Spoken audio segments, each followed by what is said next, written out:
What's happening? Ben Shepherd here, and welcome back to Run Through TV. All right, today's guest is Cole Gibbens. You might know Cole from his YouTube channel, Cole Running. He produces some brilliant content, so if you don't subscribe to that, you really should. Hey, whilst you do that, by the way, subscribe here to Run Through TV and give this video a thumbs up as well. It just helps more people discover it. Cole is also an incredible runner himself, breaking 31 minutes for the 10K at the night of the 10K PBs recently, and we get into loads in this conversation about running motivation, about Cole's running journey, and what's next for him as well. So I do hope you enjoy this conversation with Cole Gibbens on Run Through TV. So my name's Cole Gibbens. I operate the Cole Running YouTube channel, if you like.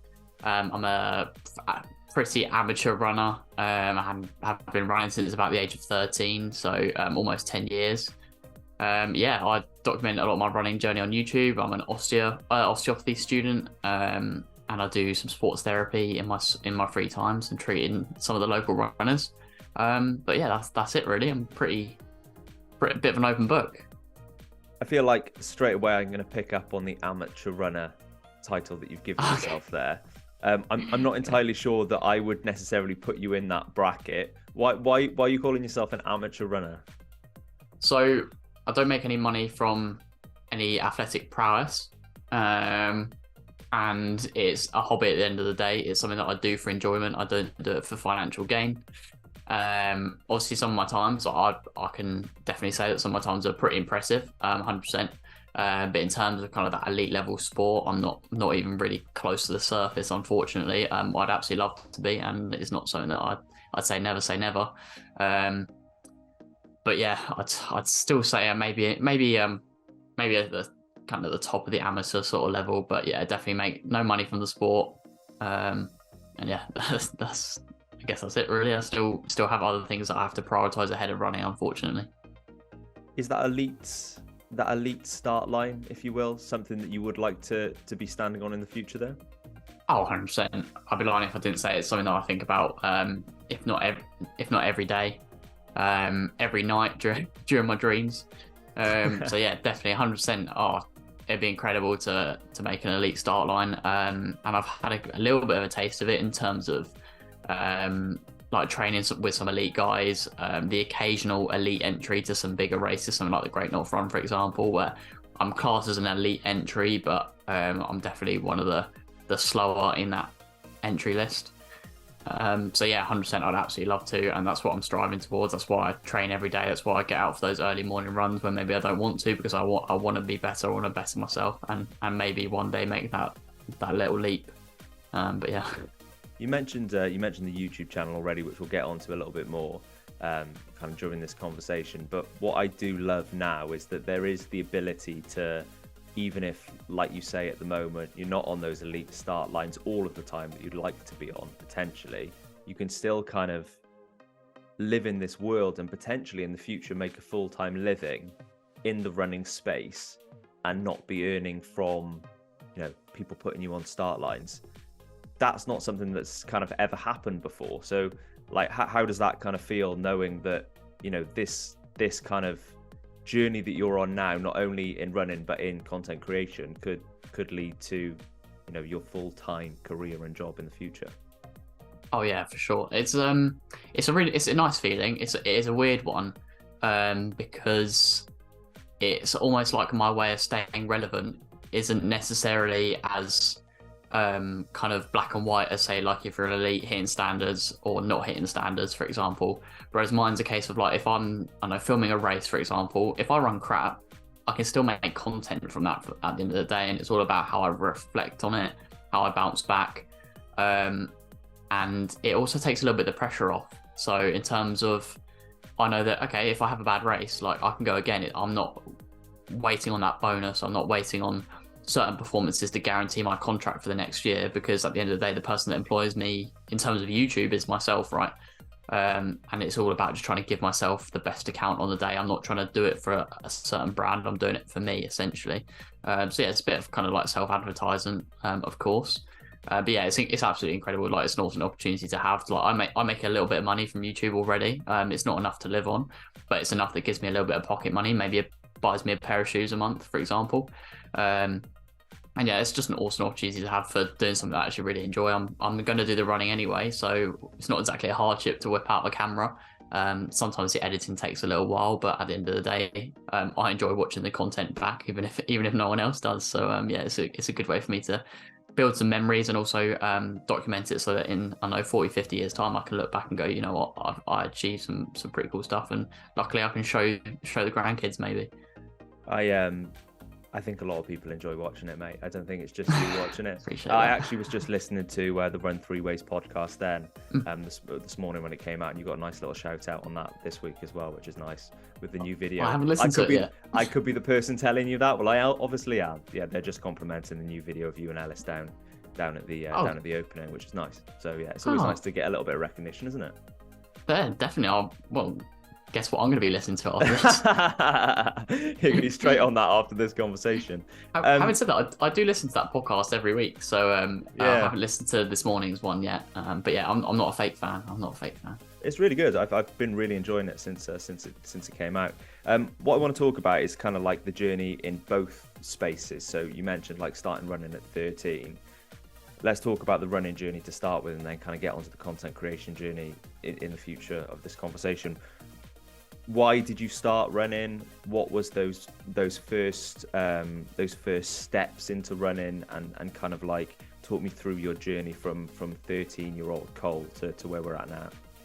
Sure. So I think I probably actually did start running a little bit earlier than that, but in terms of just like I might have done like a primary school race, for example, there was very, very little training. Might have done the odd session, maybe, I don't know, a couple of years sort of thing. So I did I enjoyed running like school cross country back at primary school, Reculver Primary School, if anyone's local. And then the first ever event I would say actually I fell in love with the sport a little bit. I did a relay event where there's 3 guys in a team. 2 guys were in year 6 and I was in year 5, so I was a year younger. And they were 2 of the best in the county, and I was the 3rd leg of the relay, so they had a massive lead. And I just managed to hold on to the lead, even though I wasn't quite as good as them. So we won the event. That was the first ever event I won. And then from there, my family and I used to do ballroom and Latin dancing on a Saturday morning. So every Saturday morning, we would drive past Tankerton Seafront and see all these runners running the same direction along the Tankerton slopes. And I remember saying to my parents, like, what's that? And they didn't have a clue. Like none of us ran. And then one of my parents' friends said, "Oh, that's parkrun. Like that's a free 5K. Like I can take you whenever you want." So that they took me, and then my family carried on dancing. Did my first ever parkrun at age about 12, 13, and I ran 23:01, which is not too shabby at all for a young lad. So yeah, it took me a while to then beat that time, but I just remembered absolutely loving it. And then the following week, my dad had seen how much fun that I'd had doing the park run. So he said to my mum, shall we go and support Cole? And mum said, yeah, let's go and support him. Little did she know that he'd entered all 3 of my other family members into parkrun. So then they all turned up on parkrun the next week, and we all did it as a family. And the ongoing joke, or the joke that we kind of reflect on quite a lot, was my younger sister, who's 2 years below me. It was a bit of a joke. We were going, who's gonna sit at the back with Grace? Who's gonna wait with Grace? Because under 11s couldn't be left alone. And she didn't need looking after. She just went, and it was a case of who's gonna look after the mum. Bless her. But yeah, then from there, really, I've done over 250 park runs now. So park runs are a real route in terms of my running. I did that for a couple of years, and parents obviously thought that I had some kind of talent for it, or at least the motivation and the love for the sport was there. So we started asking around about different clubs, and I remember my parents speaking to one of the guys from one of the local clubs, and they said, no, we can't take Cole on because he's not over 16 yet. And they were a road running group, so they did a lot of stuff kind of out on open roads and along paths and stuff. So I guess insurance or whatever reason meant they couldn't have me on their books, I guess. So I joined a local athletics group called Invicta East Kent, which is the club that I still run for today. So I've been running for them for 8 years, something like that. So yeah, pretty long time. And then, yeah, I just kind of started doing some middle distance group sessions, and it just kind of snowballed from there. Started doing some track races, started then doing my local Kent champs. And then, yeah, and then I found my real kind of my provocation, I guess, in terms of the love for the sport, which is the roads. I absolutely love road running. I'm trying to think of any particular events that I just absolutely really stand out for me. I'd say the Stafford Half I did a couple of years ago. That was a real big turn point for me, in terms of that was probably the first big race that I won, that is going to stick with me forever, sort of thing. And that's really kind of driven me towards the roads. But yeah, I guess it's kind of, I feel like I've followed a pretty standard kind of grassroots transitioning to club level, transitioning to county level, sort of, what's the word? Kind of like blueprint. Yeah. But yeah, it all started with parkrun, and if parkrun wasn't a thing, I don't know if I'd be the runner that I am today, or even run. So, what do you think your parents think of, for example, what they thought of when you passed that parkrun all those years ago? I can never envisage that they thought this was going to happen, and now they're watching you at something like Night of the 10,000 PBs. That must feel for them pretty incredible, really. Oh, definitely. I think we've always been a close-knit family anyway, but running is definitely the glue that holds us together, I guess, obviously, apart from being family members, because we'll sit down and that's like one of the main topics we'll always talk about. And now my family take it pretty seriously. Like my sister ran a 5K track race last night and she ran a PB. She ran 20:31, which is obviously a great time for her. And yeah, it's definitely had a huge impact on our life in terms of a massive ripple effect, like a small, well, reasonably, it was even smaller at the time, free event that's just 5K for people that just turn up, socialise, spend 30 minutes of their life jogging along the seafront. And it's had an incredible impact on our I guess, our happiness, our bonding as a family. So yeah, no, I don't think they could have ever envisaged the positive impact it's had on our family, but our lives in general. Because running is now such a big part of your life, do you ever, when you have suffered injuries, when you are feeling a little bit like, I don't want to get out that door, I don't want to go and do this session, does it ever bring you down, or is it always kind of like something that heightens your mood? That's a really good question, actually. I think it's a really common misconception that the faster you are, the more motivated you are, and that's definitely not the case. It's not uncommon for me to wake up where I've got to get a 10-mile run done before uni, and I just cannot be asked. Motivation isn't there, or I'm just not feeling it at the moment. And I'll definitely go through some purple patches or some blue patches where I'm not really enjoying the training as such, and it's all about kind of, I guess, how I'm performing, but also what's the next goal. So for example, after the night of the 10Ks, those 2 weeks after, I was absolutely buzzing, as motivated as I could be, and then the last couple of days it feels like I've kind of fallen off the horse a little bit in terms of that motivation. I've kind of gone, well, what's next? Like, is it going to live up to the heights of the night of the 10K? So yeah, it's a massive roller coaster, peaks and troughs with motivation. And yeah, like I posted something on Instagram in I think about February time. I just got injured, or I was coming back from injury, and I just found that having had 3 weeks off, completely no running, and then coming back to running, it almost felt like I'd lost the spark for it. And I remember writing a post saying that I'd lost the love for the sport. And looking back at that now, it's like complete polar opposite. Like, I absolutely love it. And the last few weeks have been an absolute whirlwind in terms of enjoying the sport, but I'd be absolutely lying if I said that I love it 100% all the time, because I just don't. And getting out for an early morning 6 o'clock run during the winter, not a bit of me.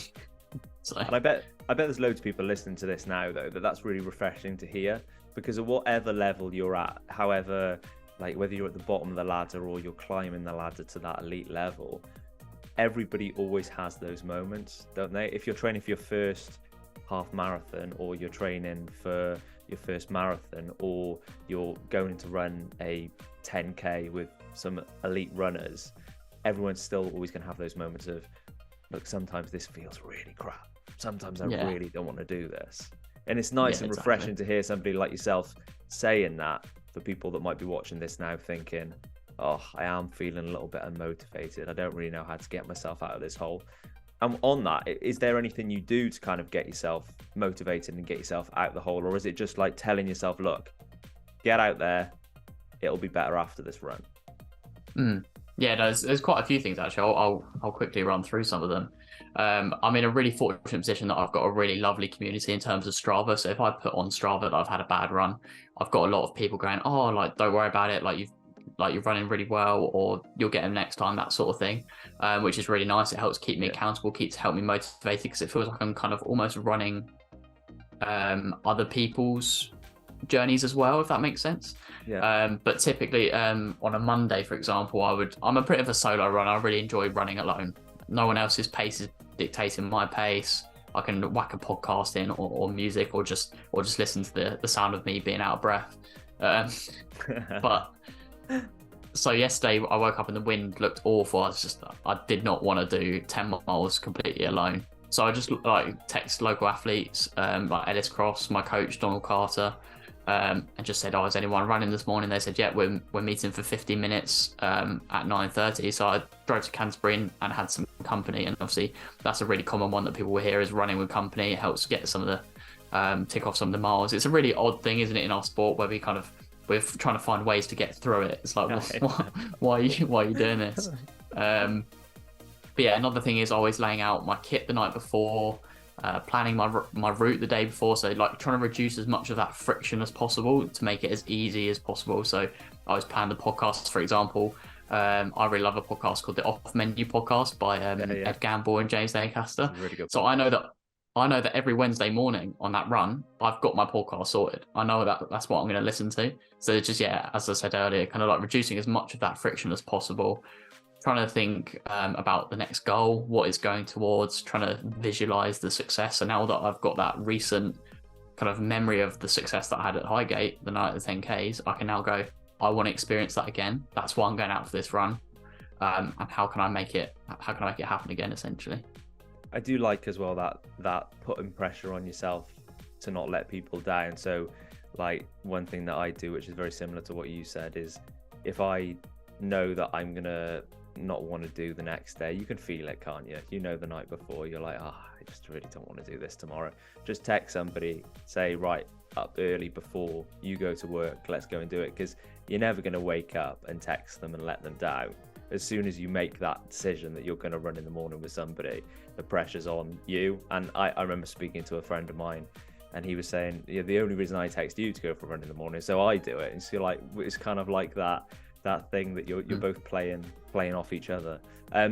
You mentioned Highgate then. Let's talk through the night of the 10,000 PBs. Gladly. What was that? What was that night like for you? And at this point as well, if you haven't seen Cole's video on night of the 10K PBs, absolutely sick. I absolutely adored it. And yeah, mate, and actually the follow-up video as well of you sitting on a deck chair on the beach, I very much enjoyed as well. So yeah, just kind of hit us with how that went and what you went in with, and then what your expectations were, and then kind of like a little bit of a race report after as well. Yeah, no worries. I appreciate the shout out for the video there. Yeah, Highgate was I was apprehensive because this wasn't the first time I've done it. I had done it last year, so I was going in with a bit of kind of conflicting confidence, but also a little bit of like anxiety or fear towards potentially a repeat of last year, where just to quickly summarize, I got very arrogant. I thought I was absolutely flying in training, had these massive aspirations going into the race, and it all fell apart. And then I was left kind of feeling humiliated, a little bit embarrassed with my performance. A bit of like imposter syndrome sort of thing, like was that really me, like was I performing to the best of my ability, that sort of thing.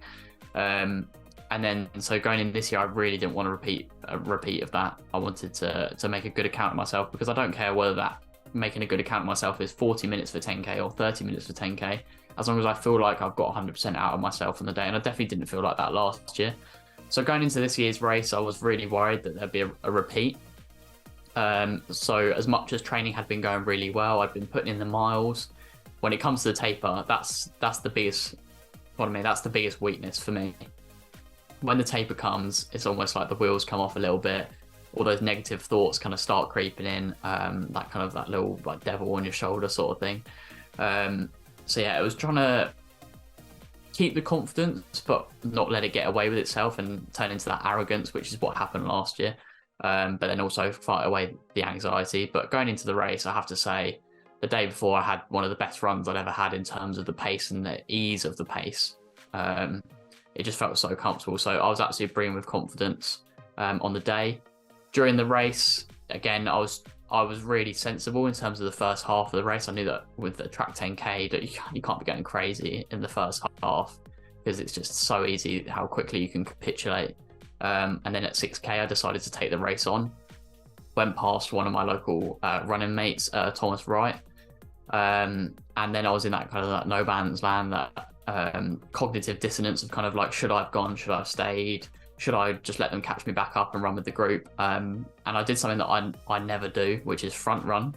So I was in a completely kind of new space. And people have messaged me saying I should change my YouTube name from Cole Running to Cole Front Running because they really enjoyed really enjoyed watching that. Yes.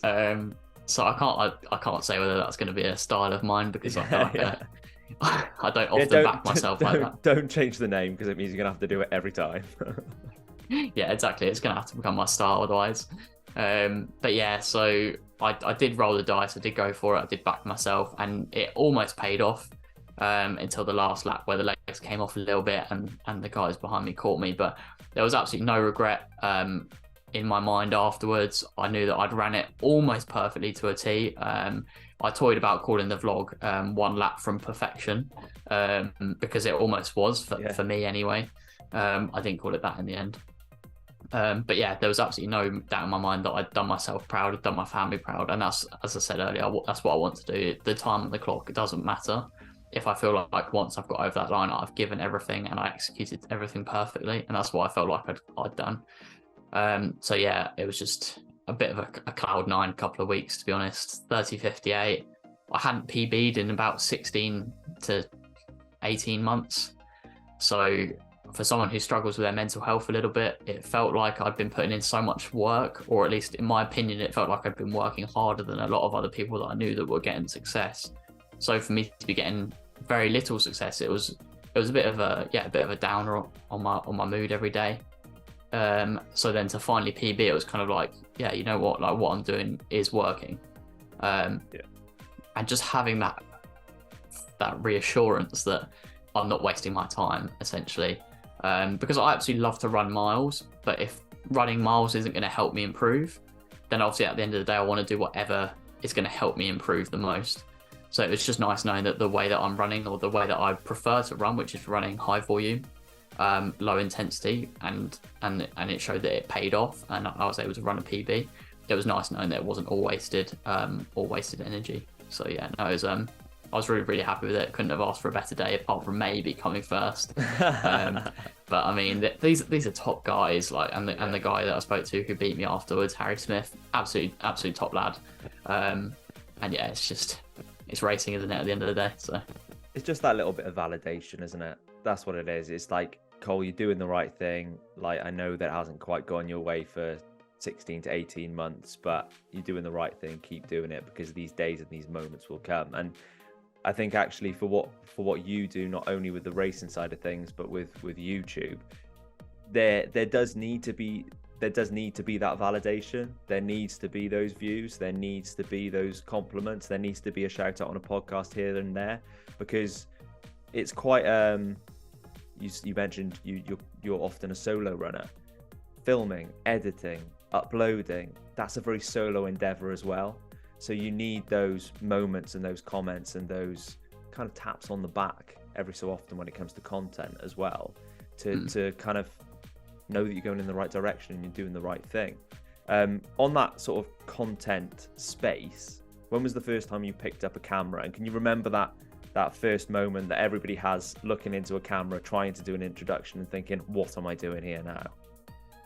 Yes, it was about 2 years ago in November, so it is obviously June now, so yeah, about, I don't know, 19 months ago, 18 months ago, whatever it was, and I picked up the camera. I just used my phone actually, And I have toyed about deleting the videos because they are very cringy, which is completely natural, right? I didn't know what I was doing. I didn't know what to say. I didn't know what people wanted to hear. But I decided, no, I'm not going to delete them because that's ultimately where I've come from, right? Is those videos have made me what I can produce now, and it's only going to get better, hopefully. But yeah, it was very weird. I remember being massively inspired by Ben Parks, obviously a YouTuber that probably most people have watched, and he's been absolutely pinnacle in me kind of continuing. So I know this is like a little bit of a tangent, but some of the bigger YouTubers have been absolutely pivotal in me actually continuing with it, because it's quite a saturated market now. There's quite a lot of running YouTubers doing different things, or all trying to do crazier or better things, and putting more money back into it. And as a full-time uni student, I wasn't 100% sure if I'm able to put the time in to get good content, to then get a good kind of, as you say, like a good validation from the views or the numbers on the screen. Because I'd be lying if I said that I would do it for a low amount of reward, because editing isn't that fun for me. I do it for the pat on the back, as you said. But I was going for a bit of a rough patch with my mental health, and Ben Parks came all the way down from London to where I was staying at uni in Maidstone, and we just went for a few hours on a walk just to talk. No cameras, no nothing, and that honestly that probably stopped me from quitting the YouTube, because I have to say I kind of ran out of ideas, or ran out of the love for filming videos. It kind of got to a point where I'd go 2 weeks without posting anything, because I was like, I don't know what to post. Do people even really want to watch it? And without that chat with Ben, I probably wouldn't still be producing content today. But at the moment, I'm absolutely loving it. My old videos, as much as they're poorly edited and they're a little bit cringy or very waffly, which is ironic because that's what I'm doing right now, I think I will never ever delete them, because it's where I started, and hopefully I'll look back and go, yeah, you know what, they're pretty funny. Exactly. And when you hit 100,000 subscribers or whatever mark you want to dig them out for, they're going to be amazing on the screen, aren't they, to show where the journey started. At the wedding or something.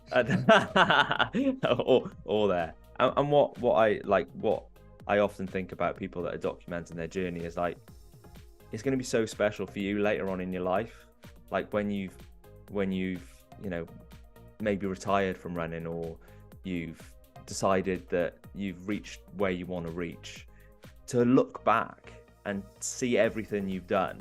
Not many people get that. Like, most people just get to scroll back on their phones or their Facebooks or their Instagrams and just have a little look at some of the highlights. You're going to have all these amazing pieces of content you've worked so hard for. That must feel like pretty amazing that you're going to have those to look back on, right? Oh yeah, I mean, it's incredible. Obviously, technology in today's world, one of the main reasons I think I actually find it really rewarding, and I love doing it even for maybe days where I don't think it's necessary, is when you've got family. So like my uncle, he lives all the way up in New Toxeter. He can't just come and watch me train. So if I film a training video, it's like it allows him to kind of tap into what I'm up to, because it's not always easy, or it seems easy, but it never actually is, to pick up a phone and have those conversations. So if I've got family in, say, Canada, for example, they can watch a video of me and my family doing a race, and that time zone becomes less of a problem, because although we're not actually speaking to them face to face, they're still kind of keeping tabs on how we're doing. So it just allows people to keep connected, right? And my parents have got jobs, so they can't always watch me train, or they can't, or we can't always justify for all four of us to go and watch me do a race at, say, Watford, for example. So yeah, it just helps me to produce content not only for myself, my family, but to like keep us in touch as well. And again, as you mentioned earlier, it allows me to kind of almost look back and reminisce or evaluate my performances or what I would do differently. And there's not actually that many people who've got kind of documented information in that form. Like I know what my splits were for last year because I've got it in a video. Whereas maybe not everyone can do that. So yeah, it's a really useful tool for me, for communication, but also for evaluation.